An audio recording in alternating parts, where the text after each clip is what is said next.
Allez, moi, je travaille. Voilà.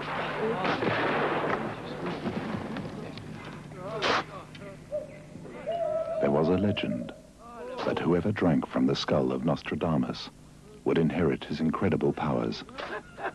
But for 200 years, his grave remained undisturbed, because the legend also said that whoever did so would immediately die.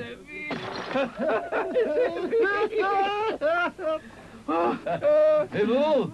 Allez, aussi! Oh, Saint-Robert!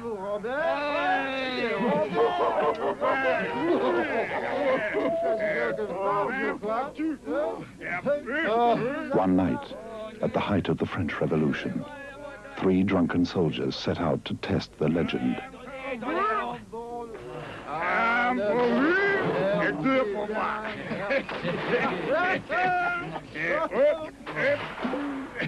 Nous travaillons. Vous le jouez.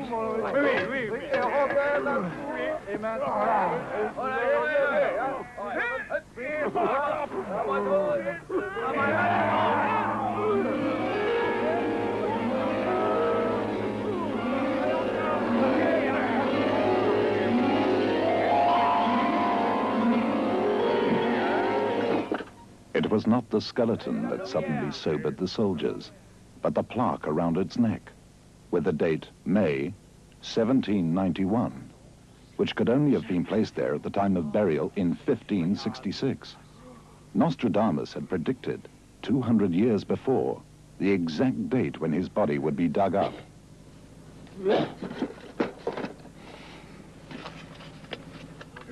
Nostradamus. Nostradamus. Ah non, Robert, non, non, non. Oh non, Robert, tu es stupide.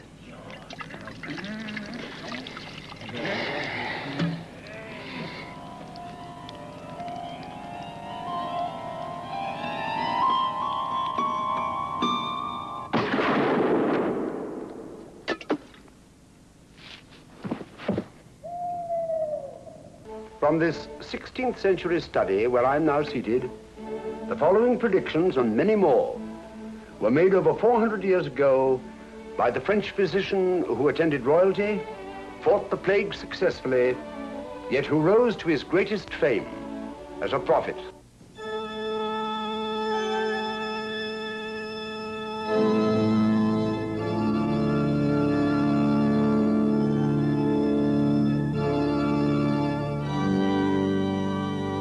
After the desecration of his grave in 1791, the remains of Nostradamus were transferred and buried here in the wall of the church at Salon.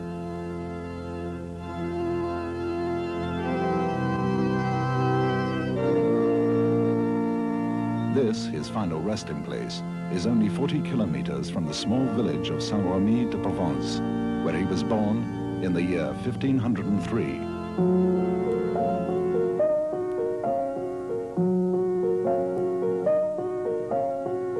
His ancestry was Jewish, but his immediate family had converted to Christianity. Although his father was a doctor, they led a simple life in this small house, nestling in the shadow of the church. His grandfather, also a doctor, began to educate him at an early age in medicine and the classics, but more significantly, in the ancient science of the stars, astrology.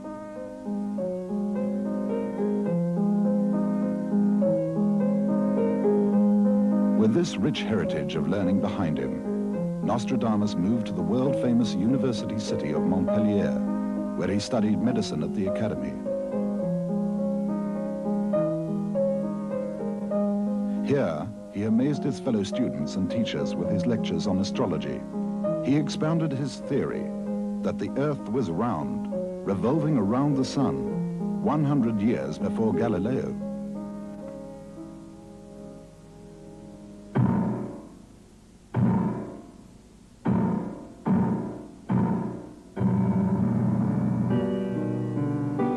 But plague, the dreaded curse of the 16th century, spread across Europe. And Nostradamus, when he graduated as a doctor at the age of 22, threw himself into the struggle against it. Oddly enough, he was most successful in combating the plague with a simple yet unorthodox cure of clean air and unpolluted water. He achieved amazing results with what we now know to be common sense, and his fame as a healer soon spread, and afflicted towns from all over Europe sent for him.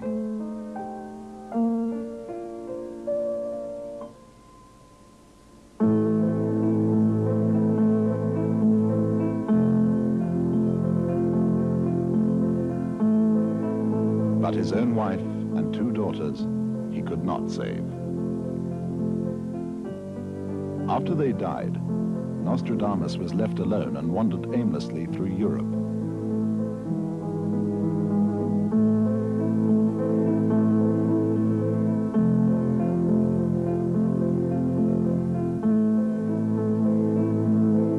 Although he continued to practice medicine, his attention turned more and more to the study of astrology and the occult. It was during this time that Nostradamus first began to experience his visions of the future.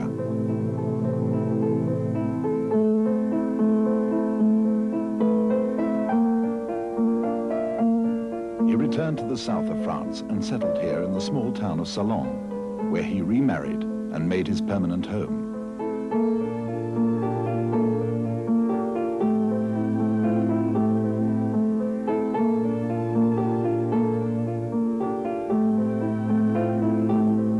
In the seclusion of his study, he began to record his amazing visions. Soon, stories circulated about him, earning him the reputation of being at first an eccentric, and then a mystic. He asked himself perplexing questions. Why was he unable to save his own wife and his sons, when he had saved other wives and other children with his plague powder? Was there a fate which decreed when man must join his forebears in their graves? Did the Creator determine the life path leading either to happiness or tragedy? Was all this decided before the birth of the child, written in God's awesome book of life? And how could he, Nostradamus, gain the wisdom to read the Kabbalistic signs which would reveal the future? All these questions and many others led Michael Nostradamus to an intensive study of eternity's time clock, the constellations. He delved into astrology, alchemy, magic, and other secret sciences, hidden in musty volumes, in puzzling symbols and Kabbalistic formulae. As he searched, a lightning bolt of inspiration struck. Nostradamus found a way to look into the magic mirror of time, where he was unable to watch the astounding parade of events to come. In that awesome instant, Nostradamus had gained God's gift of prophecy. And out of a troubled physician grew a man who was able to read and understand the Creator's book of life.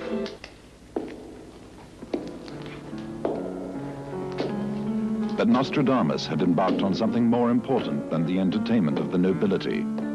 In Salon, he set up an intensive study of what was now his life's major work.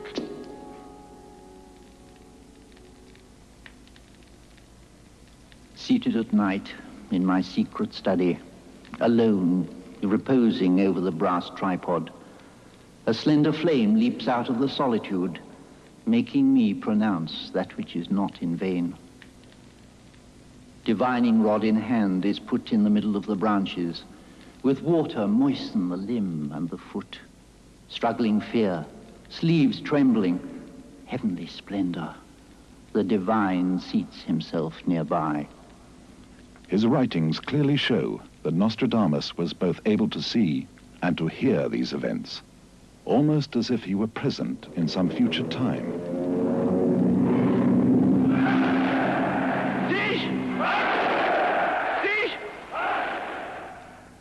Was this the work of God or of the devil?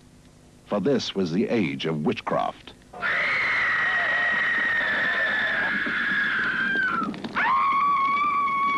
The 16th century was a time when superstition made men strike out at the unusual, the odd, and the eccentric. And countless innocent people were tried, convicted, and sentenced to horrible tortures and death.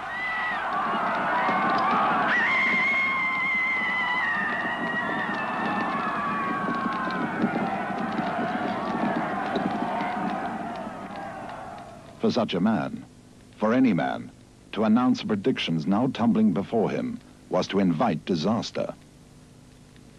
So Nostradamus began to write down his predictions in such a way that they would be preserved for posterity and survive fear, suspicion, and destruction through ignorance.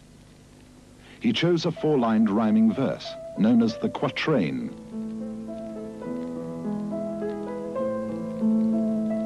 Writing in his native French, he confused the verse with Latin, Greek, and even anagrams. So the truth would have to be unraveled, interpreted, and deciphered.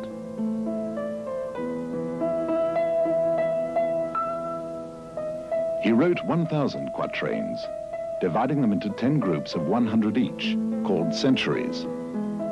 One half of the quatrains have already come true, nearly 100 of them in recent times. Some are too obscure even for today's scholars. For, as a final precaution, Nostradamus threw his predictions into the air, and by compiling them in the order in which they fell, completely confused the chronological order of events. Only then did he consider it safe to publish. His precautions have been rewarded in that his book is one of the few to remain constantly in print since it was first published in the 16th century. It was no wonder that Henry III and his queen, Catherine de' Medici, became the patrons of this amazing physician, who could not only heal their ailments, but who could also look into the future and predict thrones for all 4 of their sons. That unforgettable night when Nostradamus conjured the angel Anel to show Catherine de' Medici the future of her sons in the magic mirror, she saw each one of them ascending a throne. But neither the mirror nor Nostradamus revealed to her that each would die to leave the throne to his successor. His prophecy about the death of Henry II was only understood after it happened in a tournament. Nostradamus had predicted in one of his amazing 4-line prophetic poems, "The young lion will overcome the old one." The young lion was Count Gabriel de Montgomery. On the battlefield in single combat. Despite the attempts of the young count to refuse the match, they met in the safest possible combat. Wearing a gold helmet, no lance could possibly penetrate to inflict the injury predicted.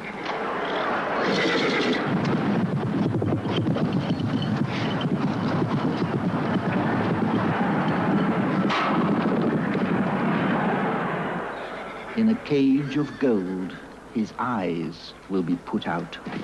As they came together, the lance of the young count hit the king's chest, splintered and jabbed up under the protective visor. 2 wounds in one.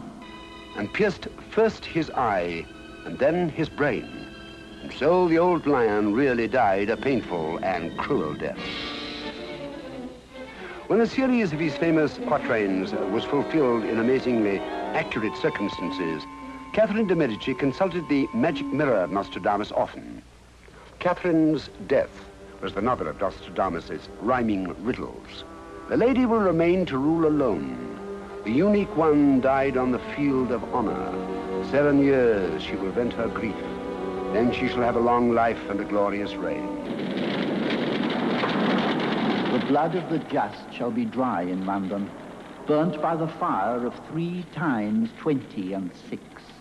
This is the first prediction to come true after the death of Nostradamus, in which he predicts the Great Fire of London and accurately gives the date, 3 times 20 and 6, 1666, a prediction he made 100 years before the event.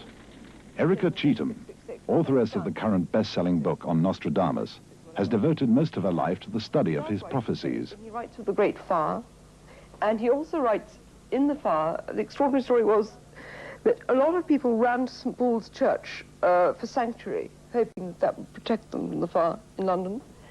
And the statue of the Virgin on the porch with the heat cracked and toppled down, and he talks of the Virgin who falls and crashes.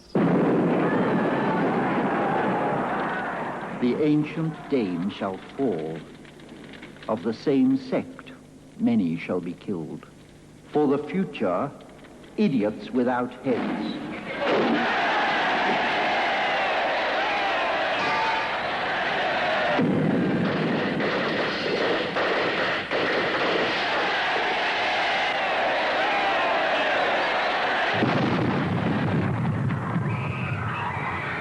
No doubt the event that distressed Nostradamus most, being French, was the revolution beginning in 1789. Despite the king, the coin will be brought lower. The people shall rise against their king. Peace being made, holy laws made worse. Paris was never in such great disorder.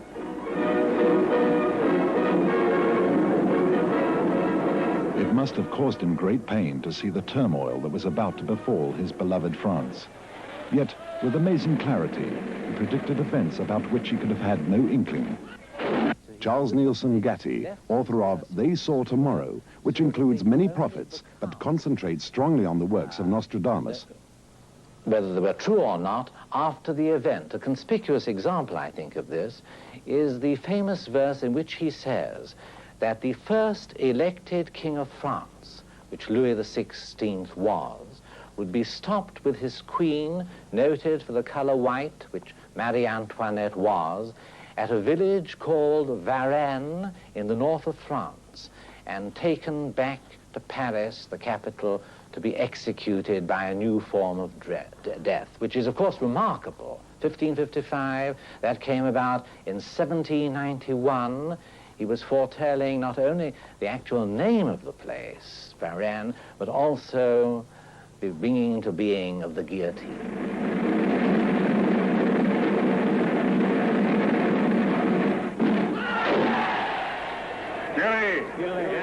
Another example, the advent of the jury system.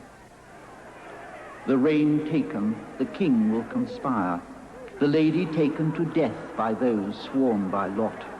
Those sworn by a lot, a jury. The life of the queen's son will be denied, and the concubine suffers the same as the wife.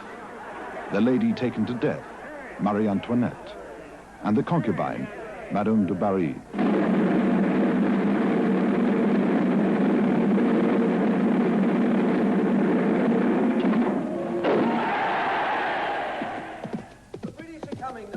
The West shall be freed of the British Isles.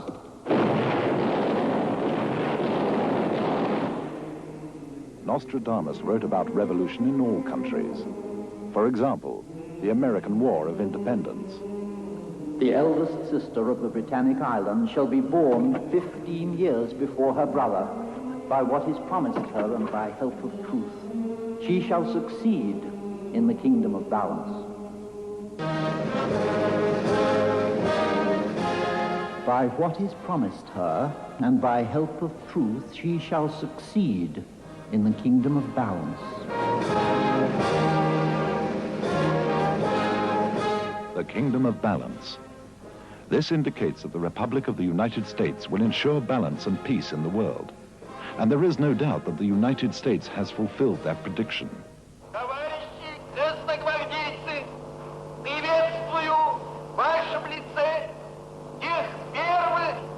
Comrade Red Guardsmen, I greet you as the first heroic volunteers of the Socialist Army, which is the basis of a strong revolutionary army, which will defend what we have achieved through revolution, our own Soviet power. Justice is on our side. Victory is certain. The Russian Revolution of 1917.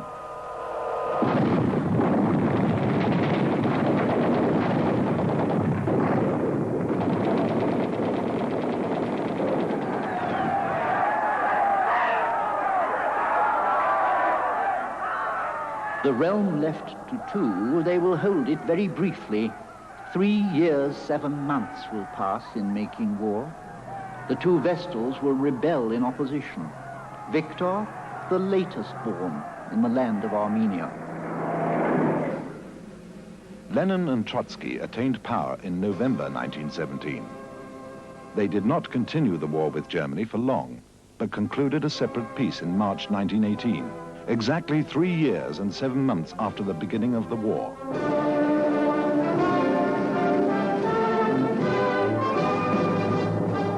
The two Vestals will rebel in opposition. After the death of Lenin in 1924, Trotsky and Stalin became rivals. Victor, the latest born in the land of Armenia. Stalin emerged the victor. He was the younger man, born in Georgia as we know it. But in the day of Nostradamus, Georgia was part of Armenia. One of the greatest shall flee into Spain, which after shall cause a wound to bleed long, leading armies over high mountains, destroying all, afterwards shall reign in peace. Here, Nostradamus refers to the long war in Spain, after which he says, they shall reign in peace, which is exactly what happened. Because after the establishment of the Franco regime in 1938, Spain remained neutral during World War II.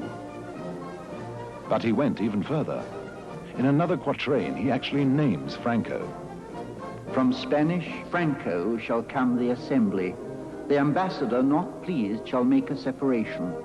Those of the Riviera shall be in the struggle and shall deny entry into the great Gulf.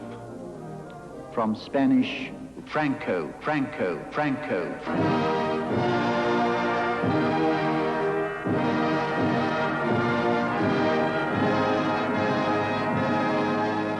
An emperor will be born near Italy, one who will cost his empire quite high a price. They will say that with such people as rally round him, he will be found less prince than butcher.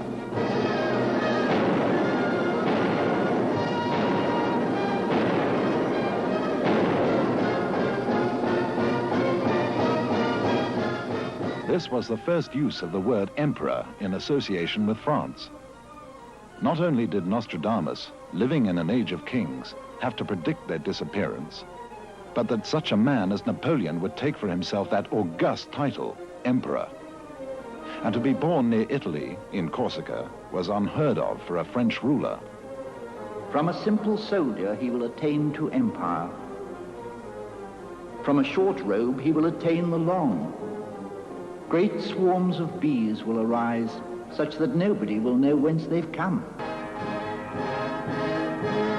For 14 years he will hold the tyranny. Napoleon's length of reign, from the day he overthrew the Directory on November the 9th, 1799, to April the 13th, 1814, was 14 years and 5 months. A great troop gathered shall come from Russia. The destroyer shall ruin a city. The name Napoleon is Greek for the new destroyer, and Nostradamus predicts the abortive attack against Russia and the beginning of the downfall of Napoleon. The rear guard will make defense, but the exhausted ones will die in the white territory.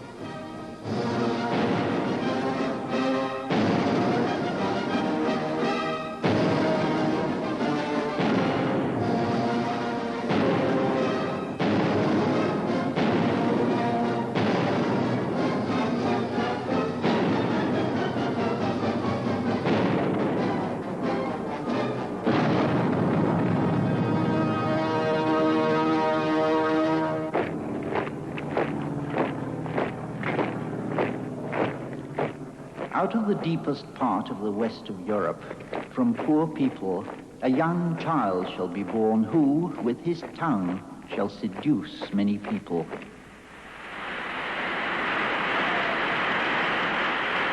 Neurosis, charlatanism, bombast, anti-socialism, hate to the Jews, treachery, murder, race insanity.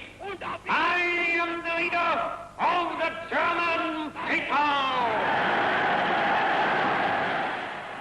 The great squawker, proud without shame, shall be elected governor of the army.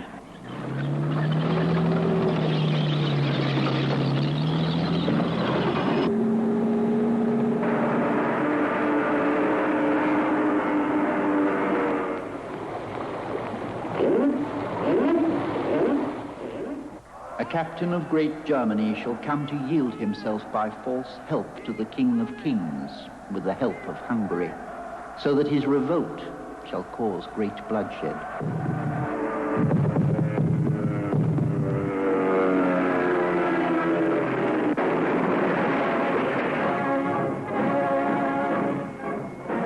They shall pursue crosses of iron, topsy-turvy.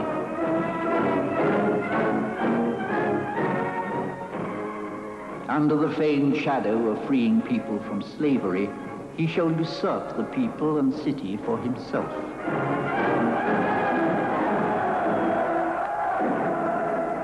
He shall do worse by the deceit of a young whore, for he shall be betrayed in the field, reading a false poem.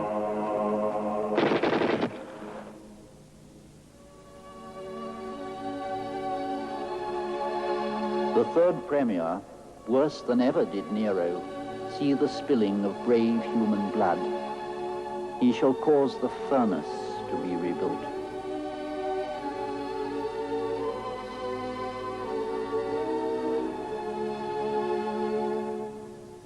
Brothers and sisters shall be slaves in various places.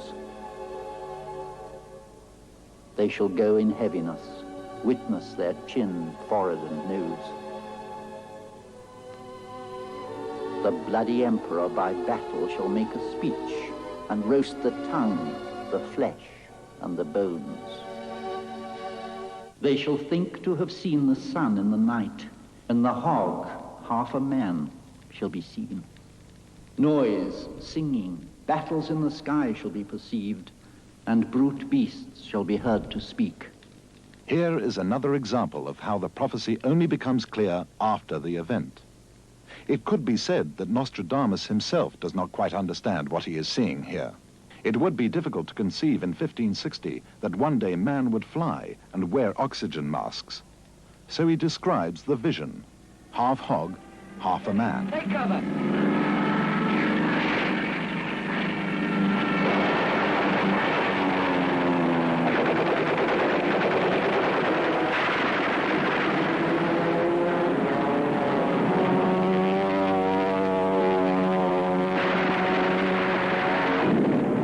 When the hog, half a man, shall be seen, noise, singing, battles in the sky shall be perceived,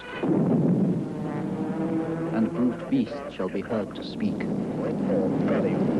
The beasts heard to speak is the radio talkback, and battles in the sky we now know too well.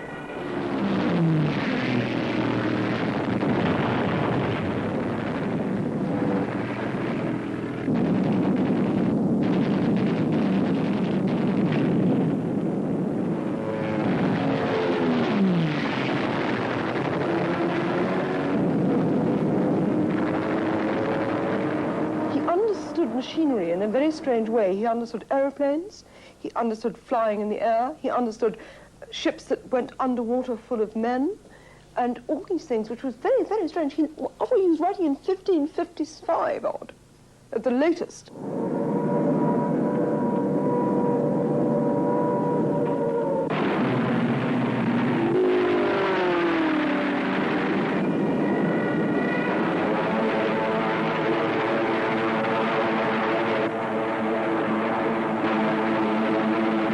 In the islands shall be such horrible tumults that nothing shall be heard by a warlike surprise. So great shall be the assault of the robbers that everyone shall shelter himself under the great line. Another hidden meaning. There's a remarkable verse in which he implies that the whole population of London will take refuge in the Great Line under the city, which of course is a very good description of the London Underground.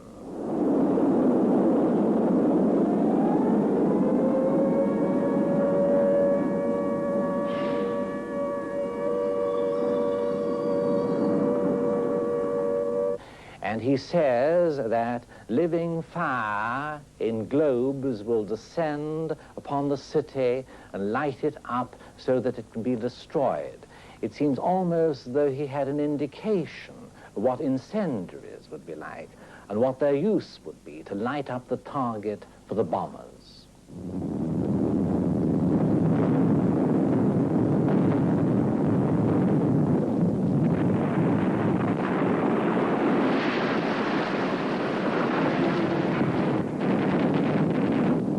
By night the fleet shall shoot against the city.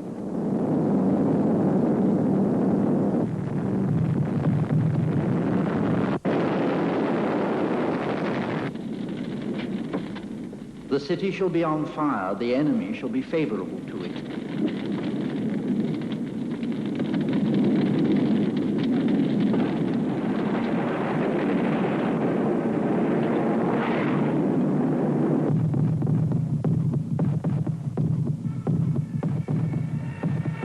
As well as seeing planes and bombing, Nostradamus also describes ships and even army ducks.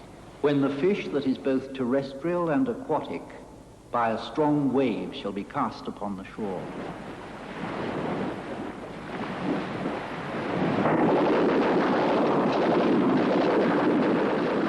Nostradamus casts his net wide. There hardly seems an event not touched by his distant probe. He saw all aspects of war, but he also saw peace.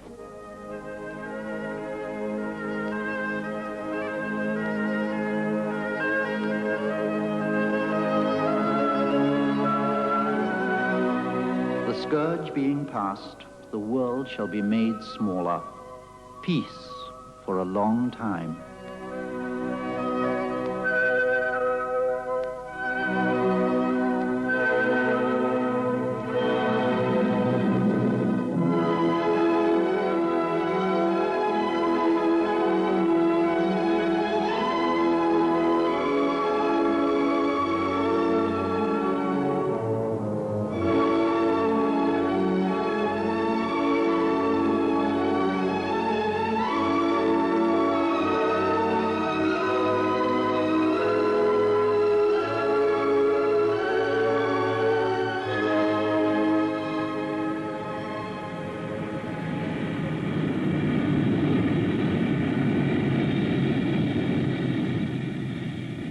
Everyone shall go safely by air, land, and sea. And then,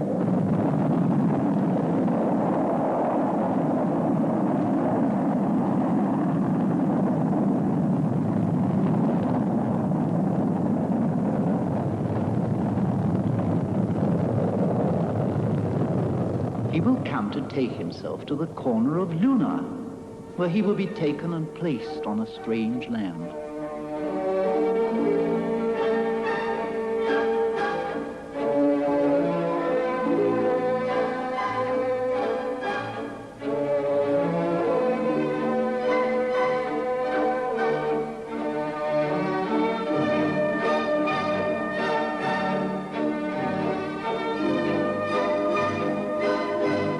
In this quatrain, referring to man's walk on the moon, Nostradamus goes further to talk about the space race and its attendant tragedies.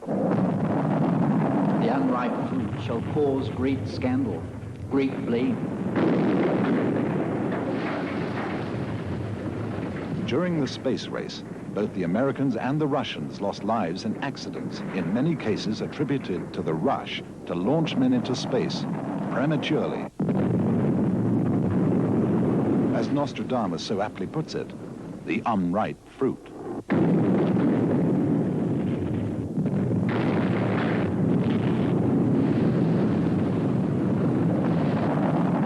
But as well as the failure, Nostradamus also saw the success. Great blame.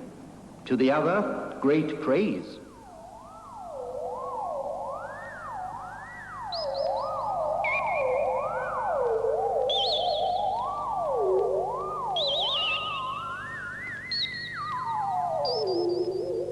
What vision? What prophecy? Not only to see the future as played out on Earth, but also in space. Some 400 years before the event. I, John Fitzgerald Kennedy, do solemnly swear that you will faithfully execute the office of President of the United States. that I will faithfully execute the office of President of the United States John F. Kennedy, one of the greatest political figures of our time. Ask not what your country can do for you. Ask what you can do for your country. President and victim of the assassin's bullet, all predicted by Nostradamus. The great man falls by lightning in the day, an evil foretold by the postulant one.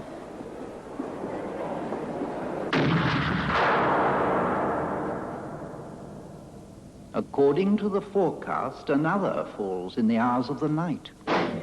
Here we have the assassinations of Robert and John Kennedy, both predicted in the one quatrain. Also the suggestion that a modern-day prophet would predict the event and try to warn the men. An evil foretold by the postulant one. Jeane Dixon publicly foretold the assassination of President Kennedy 11 years beforehand, in 1952. And I remember that day of August 1952. It was pouring down rain just as it was when you came. And I felt this presence so close to me, very close to me. And as I went to the St. Matthew's, was kneeling in prayer in front of the Holy Mother, there it showed me as though it was a film, everything that would happen.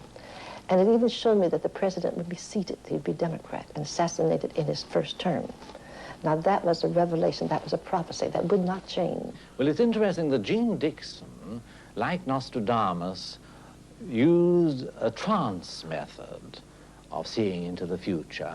But then, when I got the name of the assassin, that it would be a plot, that was a prediction. That was picking up the thoughts. It's like when you turn on radio or television and pick up a certain channel. So I picked up the channel and got the name of Oswald, and that's documented before it happened.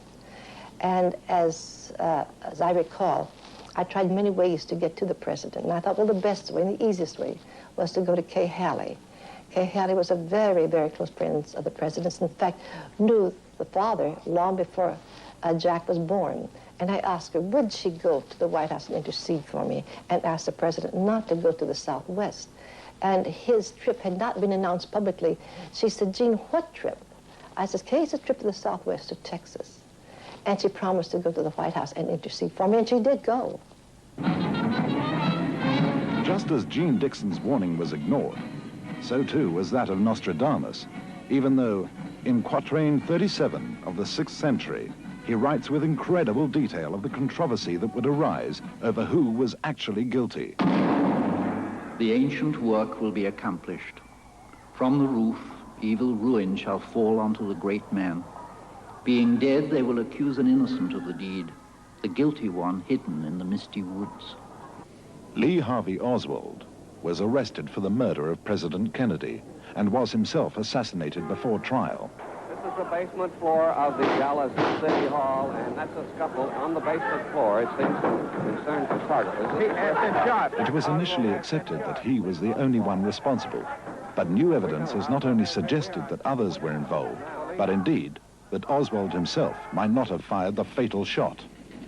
Being dead, they will accuse an innocent of the deed. Oswald was reported to have shot Kennedy in the back from the 6th story of this building. But 2 bullets hit the president. One was from behind, but the second, the fatal shot, clearly came from the front, as can be seen from this 8mm film.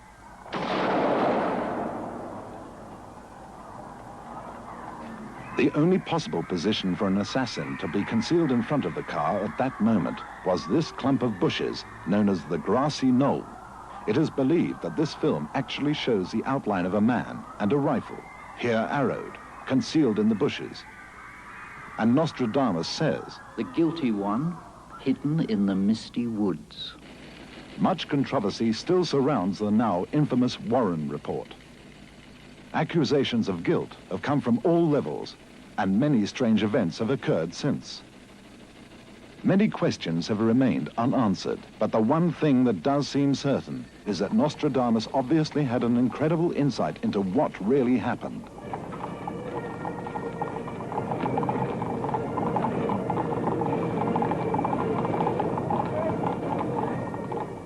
According to the forecast, another falls in the hours of the night.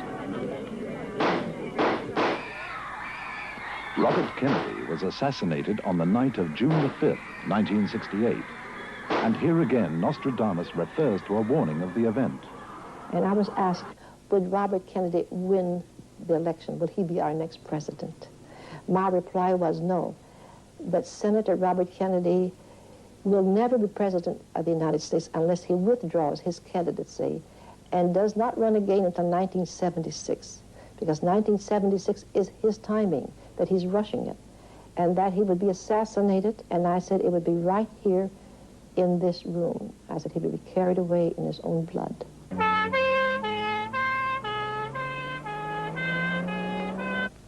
We saw wrong and tried to right it, saw suffering and tried to heal it, saw war and tried to stop it. Those of us who loved him and who take him to his rest today pray that what he was to us, and what he wished for others, will someday come to pass for all the world. The youngest son shall be slandered by a detractor. When enormous and martial deeds shall be done, the least part shall be doubtful to the eldest. And soon after, they shall be equal in government. Here, Nostradamus is referring to John Kennedy as the eldest and Edward as the youngest. The youngest son shall be slandered by a detractor. Senator Edward Kennedy was placed in a very embarrassing and slanderous position over the drowning of Mary Jo Kopechne in July 1969. There were several developments in the Kennedy accident today. Among them, Police Chief Dominic Arena asked the district court to file a complaint against the senator, charging him with leaving the scene of an accident and failing to report it within a reasonable time. According to a statement given to police by Kennedy, he was heading for a ferry to the mainland with Mary Jo Kopechne, a former secretary to the late Robert Kennedy, and she was a passenger. Kennedy said he took the wrong turn, and his car went off a narrow bridge into 8 feet of water. Kennedy managed to escape, but Miss Kopechne drowned. According to police, 8 hours elapsed from the time of the accident until he showed up at the police station to report it.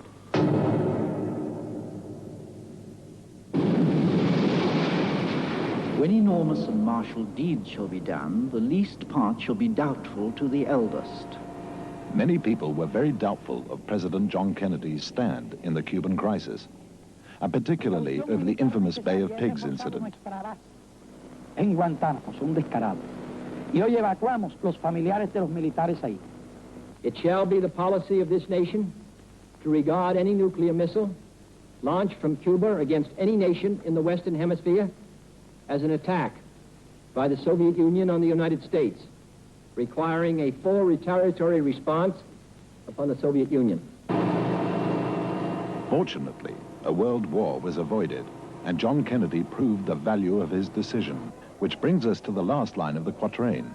And soon after, they shall both be equal in government. This suggests that Edward will be equal to his brother John in government, that Edward Kennedy will be President of the United States of America.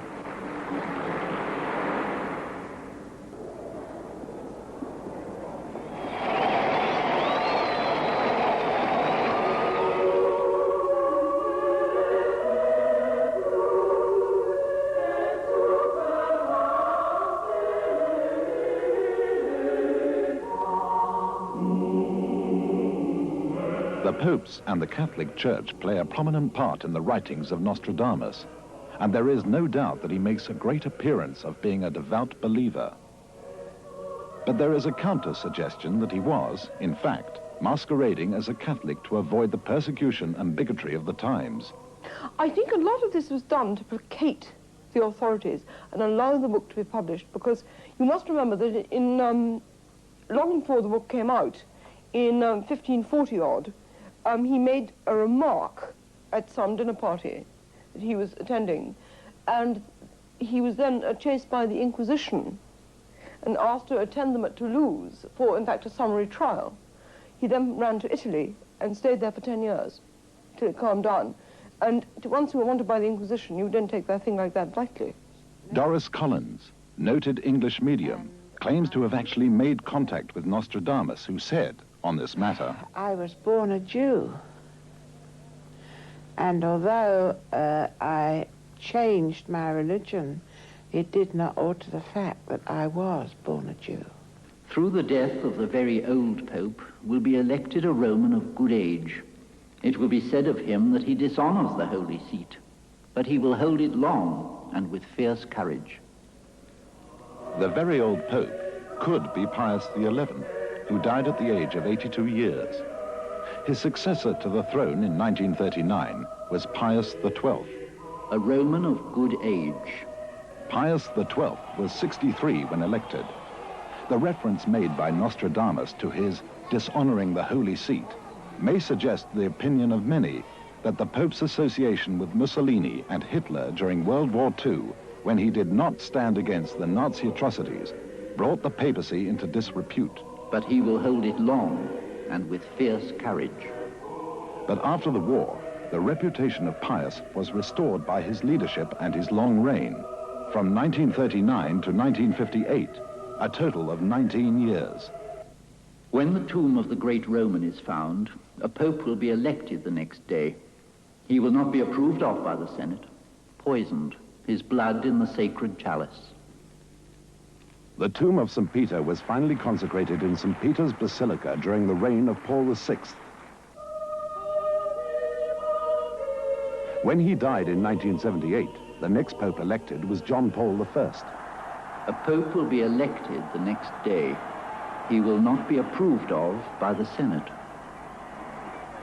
The head of the world's most powerful church, new to his office, has turned out to be quite a different man from what his electors imagined. He has shown himself to be conservative, staunchly and outspokenly anti-communist, and seems prepared to impose much more discipline on his clergy.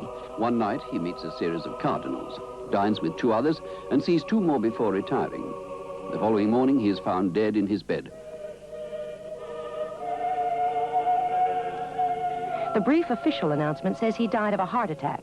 As far as anyone knows, he had been in perfect health. There is no autopsy. Church rules imply that there should not be. And the city's 2 most prominent embalmers are quickly whisked by limousine to the bedside to perform their task, obliterating forever the cause of death and leaving the question of who done it buried in the Byzantine workings of the church.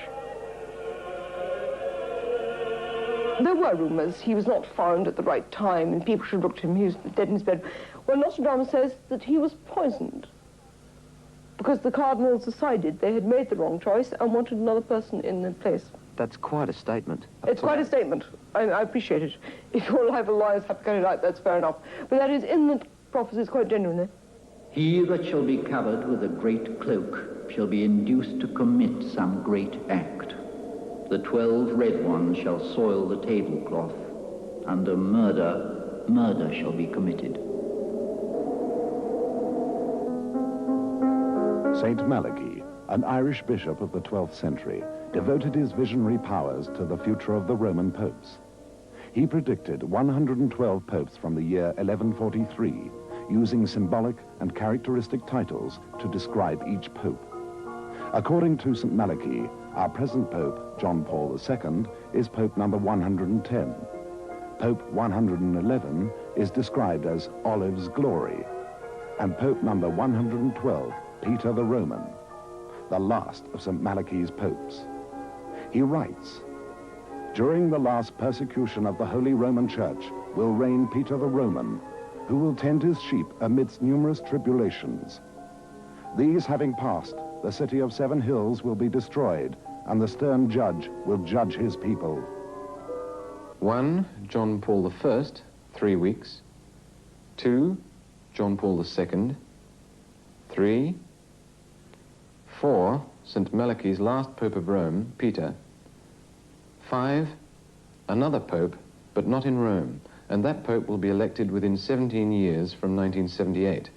That is, by the year 1995. The Pope will have to leave Rome because the great city is devastated by an atomic bomb.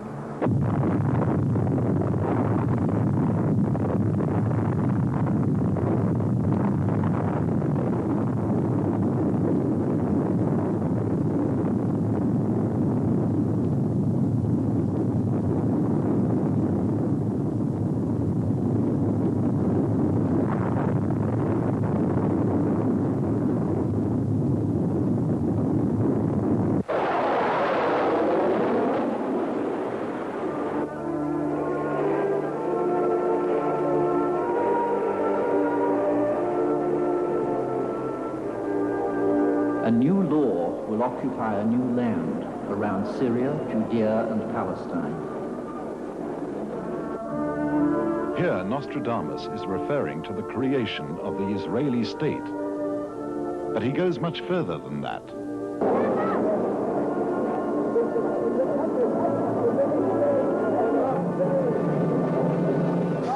The great barbarian empire will crumble before the century of the sun is finished. Israel will be victors in this long-running war, and it will be finished by the end of the century of the sun, the name given to the 20th century. No more wars, peace, real peace, and forever. Just as the biblical prophet Ezekiel and the modern prophet Caro predicted the return of the Jews to Palestine and the great battle of Armageddon followed by hunger and pestilence, so did Nostradamus predict in this stanza, the newcomers will occupy a place which was formerly inhabitable. They will build homes without defenses and inhabit towns and fields and meadows at their pleasure. But war, famine, and pestilence will make their fields unproductive for quite some time. Another striking quatrain relevant to our times. Rain, famine, war in Persia having not ceased, two greater faiths shall betray the monarch. Being ended there, it shall commence in France, a secret omen to one that he shall die. This is a startling prediction, giving outstanding detail of the war in Persia, the ancient name for Iran. But let us examine it carefully.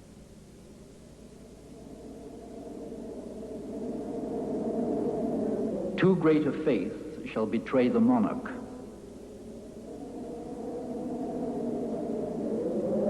It shall commence in France. Until recently, the majority of people did not know who the Ayatollah was, let alone that he would launch his coup from Paris. Yet Nostradamus, 400 years before, predicted it.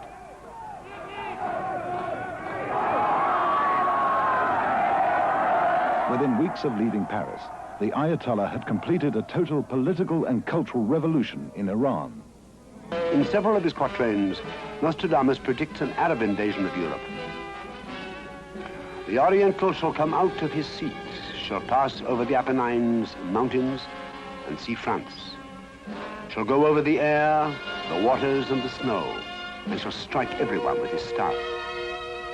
Through the discord and negligence of the French, a passage shall be opened to Mohammed.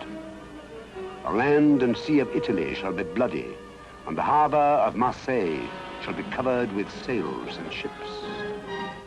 Russia's invasion of Turkey, her taking over the Greek islands and London's sphere of invasion, is indicated in this quatrain.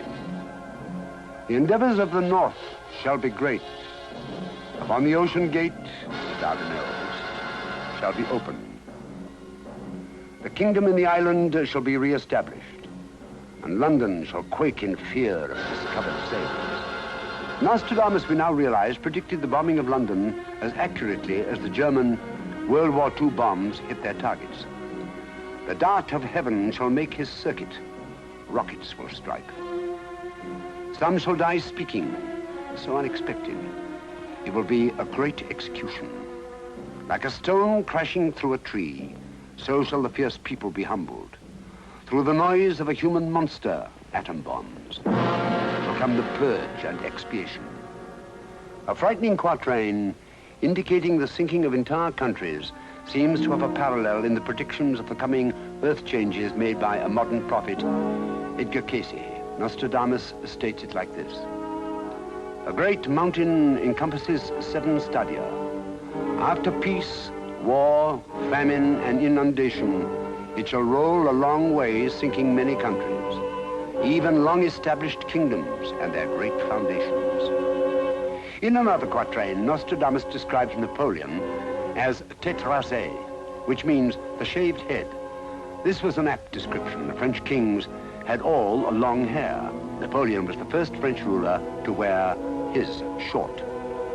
Another fateful ruler, the German Emperor Wilhelm II, was described by Nostradamus as the peacock with the short arm. William II was probably one of the vainest rulers, and he loved to hide his short left arm in a Napoleonic gesture in his vest. It is said that the German emperor trembled over an ancient prediction which declared Wilhelm II, by name, will be the last king of Prussia. The Kaiser had good reason to tremble, since his grandfather had been told that the Hohenzollern Empire would end in 1914. One almost shudders at the uncanny accuracy with which Nostradamus described the First World War some 400 years before the German invasion of Belgium. He foresaw the next 20 years between world wars as he wrote of von Hindenburg's death, Hitler's assumption of power, and his rise to fanatic dictatorship. The fall of Czechoslovakia, Poland, and France, and the occupation of Paris, Nostradamus predicts in these magnificent lines. In the city which the wolf shall enter, enemies shall be all around. A foreign force shall lay waste great lands. To the walls and the Alps, friends shall go. And so it happened, you recall. All those who were friendly to France either stood up against a wall to be shot or managed to flee to Switzerland, the neutral, Alpine country. Hitler's pompous ally, Mussolini, and his failing fascist regime were aptly described by Nostradamus. Also Hitler's own ignominious end was graphically predicted. Buried not dead, but in an apoplectic fit, he will be found to have eaten his hands. The city shall damn the heretic. Whatever the laws were, he had them changed. Yes, we can easily imagine the fallen Hitler in the cellar of the bombed-out chancellery, chewing his fingernails in an apoplectic fit. Now let us turn to prophecies about America and see what Nostradamus has to say about it. The eldest sister of the British Isles will be born 15 years before her brother. By virtue of her destiny, which is truthfully so, she will succeed to the rule of justice. The elder sister, America, was born in 1776, 15 years before her brother, Canada, gained autonomy sanctioned by the British Parliament and the Canadians. In the next quatrain, Nostradamus coined the word Amerisch, 250 years before America came into being. He declared the head of London with the ruler of Amerisch when the island of Scotland will be covered with ice. Both king and rebel will be against a false antichrist who will put them all into war.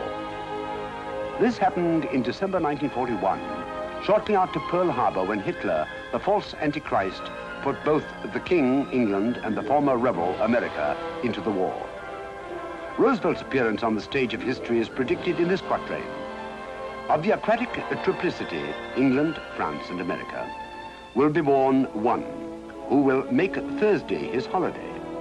His fame, praise, rule, and power shall grow across land and sea and worry the Orient. President Roosevelt declared a Thursday Thanksgiving Day a national holiday, and his increasing power did worry the Orient, Japan, after her attack on Pearl Harbor. Now, in the last quatrain, Nostradamus predicts the future of America. The earth and air will be filled with frozen water when they will come to honor Thursday. That which was never to be became so beautiful. From all four parts will they come to honor her. So the great seer prophesies that on another winter day, that which was never to be shall become so beautiful that from all the corners of the world, people will come to honor America. Of course, he was referring to liberty. When Edgar Cayce was asked what Earth would look like around the year 2000, he predicted great earthquakes and tidal waves and earth changes for the entire world. In an attempt to explain prophetic vision, Cayce declared, to the psychic persons, thoughts have form, color, and substance. They are released from the mind of man and gather in the higher realms like clouds. Each thought is attracted by its own kind, like birds of a feather flocking together. Thoughts of tenderness and love will rise and join their brother thoughts in a cloud of brilliance and beauty. The thoughts of anger and revenge will also rise and join other hate thoughts in a darkening and threatening cloud of foreboding. Franklin Delano Roosevelt stated, there is nothing to fear but fear itself. In his 4 books of prophetic quatrains, Nostradamus predicted fearful times. 20 years of the reign of the moon having passed, 7,000 years another shall hold his monarchy. When the sun shall resume his days past, then is fulfilled and ends my prophecy.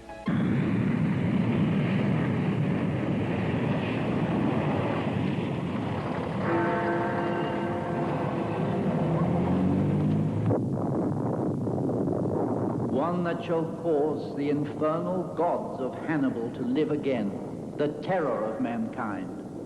Never more horror nor the papers tell of worse in the past. And in the last era, all the kingdoms of Christianity and also all unbelievers shall quake for the space of years, and there shall be more grievous wars and battles. Towns, cities, castles, and other buildings shall be burnt, desolated, and destroyed. Married women and widows ravished, sucking children dashed against the walls of towns, and so many evils shall be committed by the means of that infernal prince, Satan, that almost the entire world shall be undone and desolate. In the year 1999 and 7 months, from the sky will come the great king of terror. He will bring back to life the great king of the Mongols. Before and after, war reigns happily. The king enters Europe wearing a blue turban. He will reign for less than a revolution of Saturn.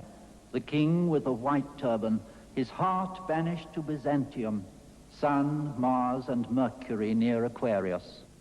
These regular conjunctions can be predicted, and they do occur very regularly, but they don't occur frequently. The Sun, Mars, Mercury, and Aquarius will be together in 1981 in February.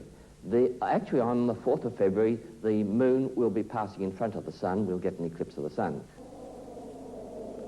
By fire and sword, not far from the Black Sea, they shall come from Persia to seize upon Trebizond.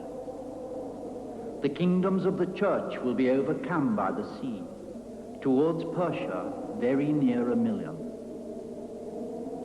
Help provided too late, Persia will turn and invade Macedonia.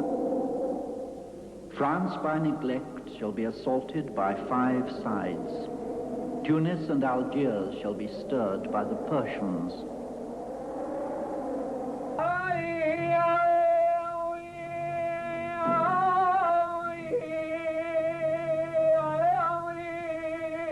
Founded in the 7th century, the Islam faith is the world's youngest universal religion. With an estimated 750 million followers, the faith has become the 2nd largest and is fast catching up to Christianity. This past decade has seen a sudden and somewhat unexpected resurgence of Islam. Muslims throughout the world are rediscovering their spiritual roots and reasserting the political power of the Islamic way of life. The Islamic moral code is regarded by many Westerners as a relic of the Stone Age with harsh criminal provisions. For example, an habitual thief is punished by having his hand cut off. A person caught drinking alcohol receives 80 lashes. An adulterer is either scourged or stoned to death. World attention is now focused on the Islamic countries. They form what's been dubbed a crescent of crisis. Now that crescent straddles the crossroads of 3 continents, stretching in an arc from southern Africa through the Middle East to Southeast Asia. More than 20 countries in this region are exclusively Islamic. Muslims make up between 50 and 90% of the populations of another 8 countries, and in varying degrees up to 50% in yet a further 35 countries.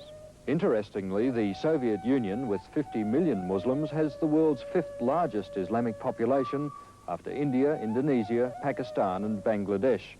Communist China also has a large Muslim community in its southern region, estimated at just under 18 million people.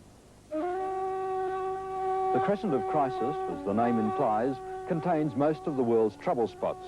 It also contains most of the world's known oil deposits, a vital factor with the energy problems now being felt by most industrialized nations, both communist and non-communist.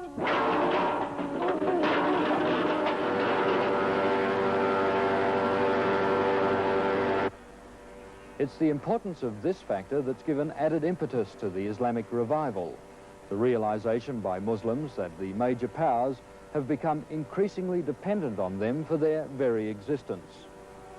The world's Muslims believe that they and their countries have been both economically and culturally suppressed by the superpowers, but that now, because of the world oil situation, they're finally able to reassert themselves. The question that still remains is how the superpowers will react to this continuing development of the Islamic faith. Out of the country of Greater Arabia shall be born a strong master of Mohammedan law, who shall vex Spain and conquer Granada, and by sea shall come to the Italian nation.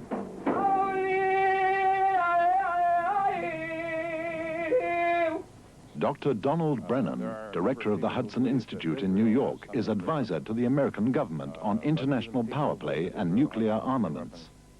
The major threat that we're concerned with in security planning for the United States is and will remain for a long while to come the Soviet Union. The Soviets could undoubtedly inflame crises in many areas of the world that might lead to major wars. There are no other powers that are in prospect that would pose the kind of risk to Western security that the Soviet Union does. The Chinese were perceived to be more of a threat several years ago, but even when they were thought to be some kind of threat, no one thought of them as a primary threat, and it was not believed that they would be the primary threat for generations, probably.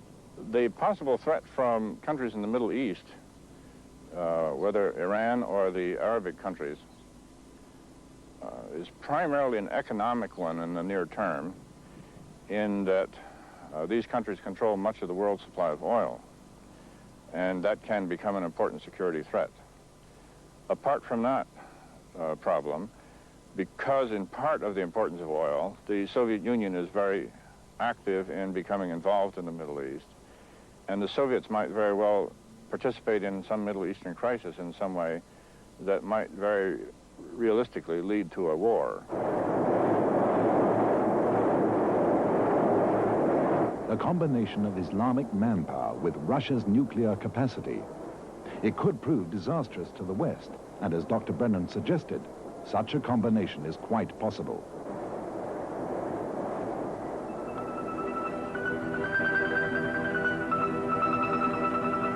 We know the Soviet Union has the 5th largest Muslim population in the world.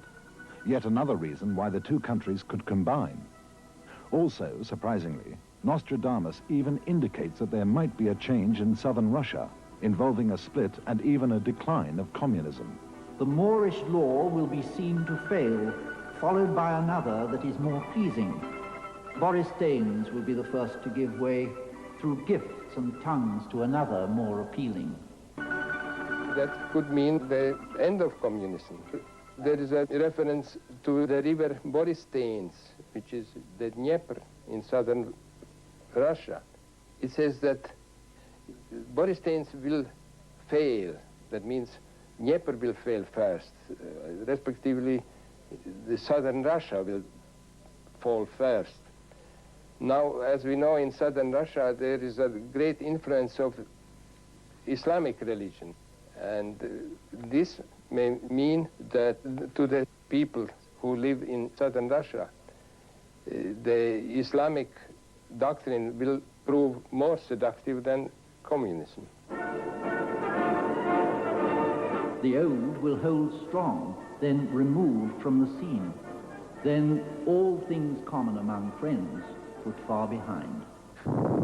Leave, leave, go forth out of Geneva all. Saturn of gold shall be changed into iron. The contrary of the positive ray shall exterminate all.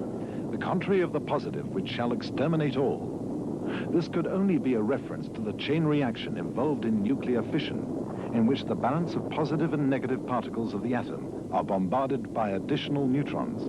Uranium undergoes fission, which means the atoms divide into two, and in the process they give off neutrons, and these will cause other atoms to divide into two, and each time an atom divides into two fission products, as they are called, a lot of energy is released, and one can and one can make the thing so that many atoms divide into two simultaneously to generate a great deal of energy suddenly.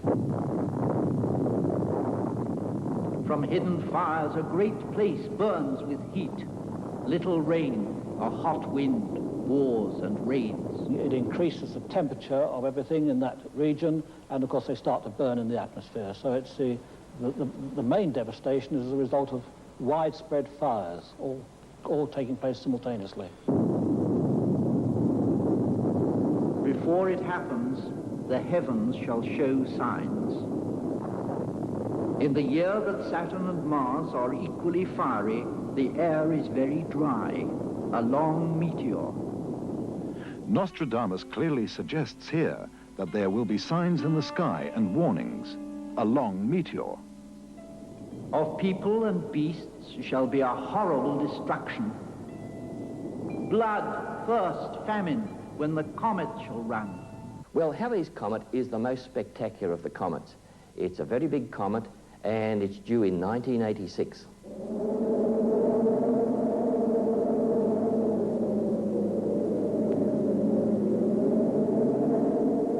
I bewail Nice, Monaco, Pisa, Genoa, Savona, Sienne, Capua, Modena, Malua. Upon them blood and sword for a New Year's gift. Fire, earthquake, water, unhappy ending. These cities of southern Europe devastated around the new year. A definite warning for Europe, not just confined to fire and water, but also earthquakes, a natural disaster which Nostradamus often says will take place in our immediate future. The earth shall so quake that it shall fall and ruin the great theatre. The earthquake shall be so great in the month of May, Saturn, Kuiper, Jupiter, Mercury and Taurus, Venus also, Cancer, Mars in zero. Then hail shall fall, bigger than an egg. The crust of the Earth is broken up into plates, which are moving with respect to each other. Normally, it doesn't occur smoothly. Strain builds up like the energy you store in a rubber band when you stretch it, until the rubber band breaks, and the plates, or the rocks along the edge, snap back into line, and the vibrations that are caused by that sudden motion radiate out and are felt and recorded as an earthquake. And such a thing happens in a populated area. It's a great disaster. It's been determined that the recurrence rate between great earthquakes is about 160 years. The last one was in 1857, and that was 122 years ago. So we're getting up into the time period when we have to think about such an occurrence. The San Andreas Fault comes up from the Mexican border and goes up past San Francisco, very close to San Francisco, and on up to the north. There was one of about magnitude 8 in 1906 that destroyed San Francisco.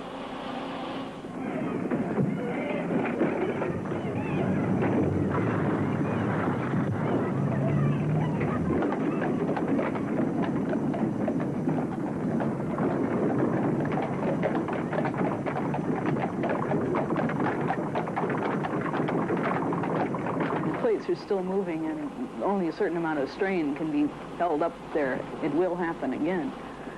Hopefully the buildings that are built there now can stand up to it better than the buildings that were there in 1906. Fire from the center of the earth shall make an earthquake of the new city. Could it be that Nostradamus means the newly built city of San Francisco?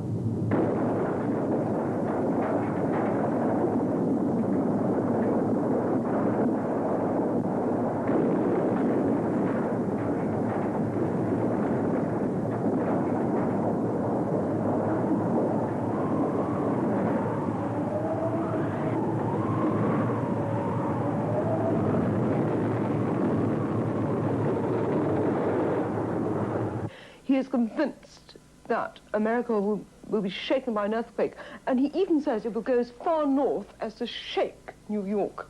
I don't think New York will fall down, but the effects will be so tremendous.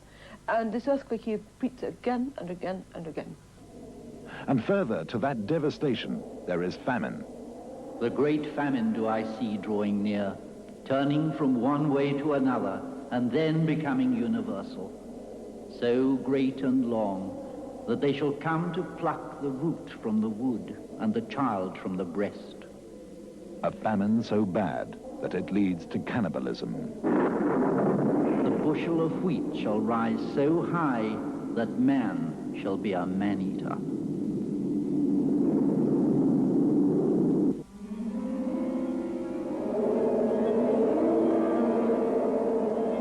The kingdom of Fez shall come to those of Europe. Fire and sword shall destroy their city.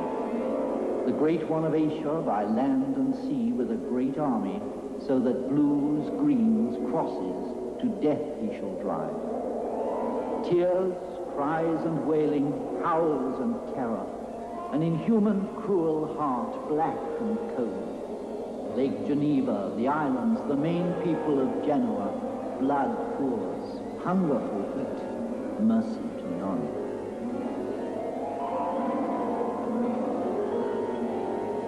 The Arab prince, Mars, Sol, Venus, Leo, the kingdoms of the church will be overcome by the sea. Towards Persia, very near 1 million. Turkey, Egypt, true serpent will invade. In the Danube and Rhine shall come to drink the great camel, and shall not repent. The Rhone shall tremble, and more those of Loire, and near the Alps the cock shall ruin him. From the Black Sea and the great Tartaria, a king shall come to see France. He shall go through Aramea and Armenia, and shall leave a bloody rod in Constantinople. At the 48th degree of the climacteric, the end of Cancer, there is a very great drought. Fish in the sea, river and the lake boiled hectic, Béarn and Bigorre in distress from fire in the sky. If France, you cross the Ligurian Sea, you will find yourself besieged among islands and sea. Mohammed against you, more so the Adriatic. You will gnaw the bones of horses and asses. The fleet is wrecked near the Adriatic Sea. The earth trembles, pushed into the air and falls again. Egypt trembles, Mahometan increase, and the herald is sent to call out for surrender. So the devastation spreads across Europe, and even into Egypt and Constantinople. But it does not stop there. The United States is also involved, as we can see from a quatrain which many experts agree refers to New York as the new city.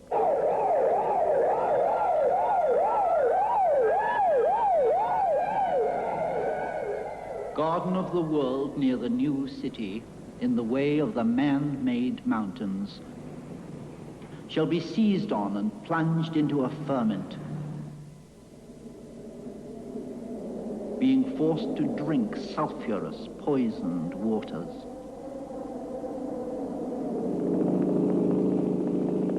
The man-made mountains, an obvious description of modern skyscrapers. Further to that is the reference to the fire in the 45th degree latitude, which is very close to the position of New York City.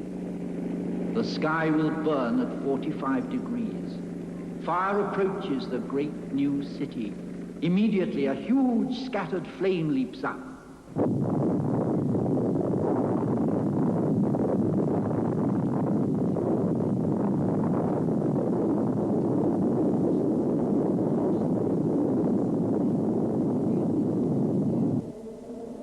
When those of the Arctic pole shall be united together, there shall be in the east great fear and trembling. One shall be newly elected that shall bear the brunt. Rhodes, Constantinople shall be dyed with barbarian blood. Those of the Arctic pole can only mean Russia and the US. As we see here at the Bering Strait, the two continents are at their closest point in the Arctic Circle. Alaska, part of the US, and Russia. And he goes on to say, in the east, great fear and trembling. So he's suggesting here that these two northern powers will unite against the east. And there's a further quatrain to support this. One day the two great masters shall be friends. Their great powers shall be increased. So, after many years of fighting, it seems that Russia herself may become uncertain, that there will be a division in the land, the south remaining with Islam due to the predominance of Muslim population, and the north joining with the US, those of the Arctic Pole. And incredible as it may seem, Nostradamus suggests that this alliance will not only occur, but will triumph, as he says in several quatrains and also in one of his epistles. For the principal eastern ruler, being for the most part moved by the northern and western men, shall be vanquished and put to death, beaten, and all the rest put to flight, and the children he had by many women put in prison. The barbarian league will be driven out. Of the two laws, the pagan one will fail. Here he tells us the pagan law will be driven out, and goes on to talk of a king of Europe who eventually becomes a driving force for victory for the West. As a griffin shall come the king of Europe, accompanied by those of the north. Of reds and whites shall conduct a great troop, and then shall go against the king of Babylon. There it is again, another reference to those of the north. And the reds and the whites? Russians and the West. By Antichrist, 3 shall be brought to nothing. His war shall last 27 years. The heretics dead, prisoners exiled. Blood, human body, water made red, earth shrunk. Here, Nostradamus states definitely that the war will last for 27 years, and that the third Antichrist will be driven back and brought to nothing. From Barcelona, from Genoa and Venice, from Sicily near Monaco united, against the barbarian the fleet shall take her aim. The barbarian shall be driven back. After this war shall have lasted a good while, there shall be a renewed reign of Saturn and a golden age. God the Creator shall say, hearing the affliction of his people, Satan shall be put and tied in the bottom of the deep, and here shall begin an age of universal peace.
The ecclesiastical power shall return in force, and Satan shall be bound for the peace of 1,000 years.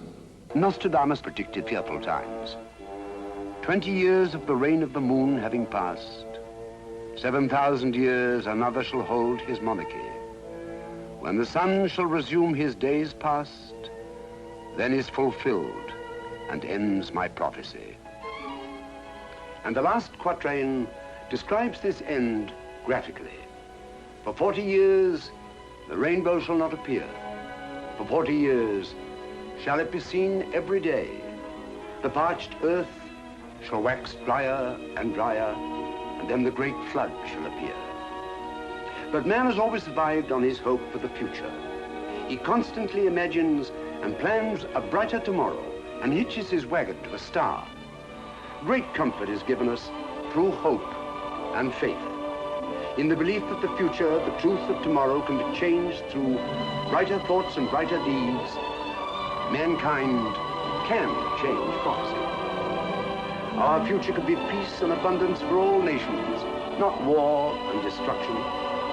Thus do we hold the fate of our world in our own hands. So let us bring those 1,000 years of peace which have been prophesied into a wonderful fulfillment.